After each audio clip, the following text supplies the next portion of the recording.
TFC spiritual ప్రేక్షకులకు స్వాగతం. ఈ వారం రాశి ఫలాలను పరిశీలిద్దాం.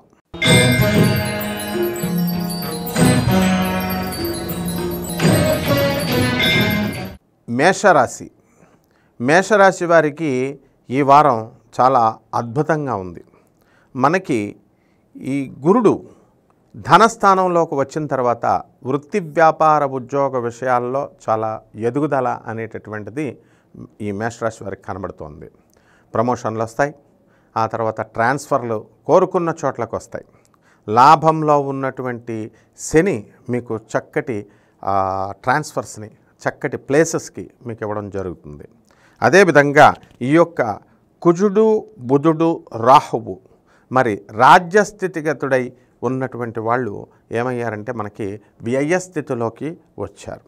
కాబట్టి వీళ్ళు ఖర్చులు, సోదరులకి హెల్పింగ్ నేచర్లు ఇవన్నీ చేయడం, హెల్ప్లు చేయడం, ఇవన్నీ ఆ తర్వాత సోదరుల యొక్క పోటీ పరీక్షల కోసమని హాస్పిటళ్ళ కోసమని ఖర్చు పెట్టడం మీకు తృప్తినిస్తుంది. వాళ్ళ ఎదుగుదలకు మీరు తోడ్పాటు అవుతారు. ఇక రైతులు టమాటా పంటను వేసుకోవడం వల్ల ఈ వారంలో చాలా బాగుంటుంది. అలాగే రైతులు కూడా చాలా చక్కటి పంటని మీరు తీస్తారు. ఆ దిగుబడి మంచి ఫలితాలను మీకు ఇస్తుంది. మీరు చేసినటువంటి అప్పులన్నీ కూడా తీరిపోతాయి.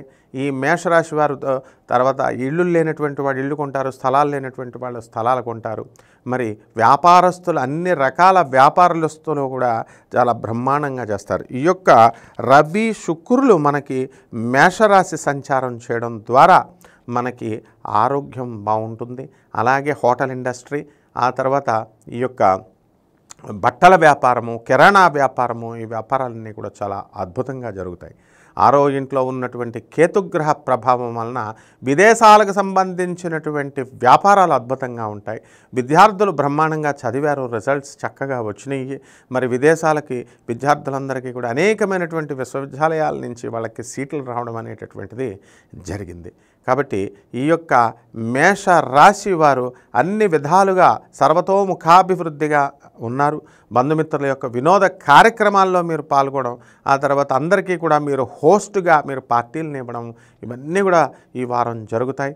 మరి ఈ మేషరాశి వారికి ఈ వివాహాలన్నీ కూడా ఈ వారంలో కుదుర్చుకుంటారు.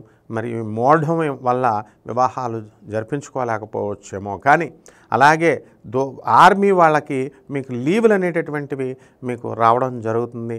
మీ పిల్లల యొక్క ప్రగతి చూసి ఈ వారం అంతా కూడా తల్లిదండ్రులు ఎంతో సంతోషపడతారు. రెమెడీస్ వచ్చేసరికి రాహు జపం చేయండి, రాహు స్తోత్రాలు చదవండి. రాహుకి కిలోంపావు మినుముల్ని పచ్చ లేదా ఈ యొక్క ఆవు పేడ రంగు ఉన్నటువంటి వస్త్రాలని పేద బ్రాహ్మణులకి దానం చేయడం ద్వారా మీరు చక్కటి ఫలితాలను మీరు పొందుతారు. అలాగే దుర్గాదేవి యొక్క ఆరాధన, బెజవాడ కనకదుర్గమ్మ తల్లి యొక్క పాదపద్మాలకు కుంకుమార్చన చేయడం ద్వారా ఈ మేషరాశి వారికి చాలా బాగుంటుంది.